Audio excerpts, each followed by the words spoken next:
આ ફોટા લઈને આવીને શોમાં માનનીય ગૃહમંત્રી છે, લવજીભાઈ બાદશાહ છે, શું કહેવા માગે છે ફોટો?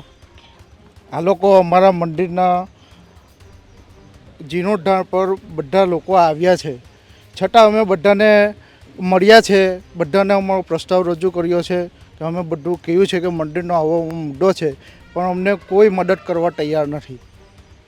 શું કહે છે? તમે મદદ માગો ત્યારે કેવો જવાબ મળે છે? અમારા ધારાસભ્ય પ્રફુલભાઈ પાનસુરિયા, જેમની પાસે અમે આ વસ્તુ લઈને ગયા, અમે એમને કીધું કે અમારું આ રીતનું છે તો તમે થોડુંક ધ્યાન દોડાવો, અમે તમારા મત વિસ્તારમાં આવીએ છીએ. અમે વાત કરી તો એમને વાત ગણકારી નહીં, પછી પ્રસ્તાવના મૂકી પાછી. તો એમને એવું કીધું કે આ તો અમારા બાપુજી કહેવાય, એટલે મારાથી કંઈ કહેવાય નહીં. હવે ધારાસભ્ય થઈને આવો જવાબ આપે એટલે કેવું લાગે એમ. એટલે કોણ બાપુજી કોણ કહેવાય, વલ્લભભાઈ કે મહેશભાઈ? વલ્લભભાઈ શ્રવાણી. મિત્રો, આવા જ વિડીયો અને શોર્ટ્સ જોવા માટે આજે જ અમારી ન્યૂઝ રૂમ યુટ્યુબ ચેનલને સબસ્ક્રાઇબ કરો.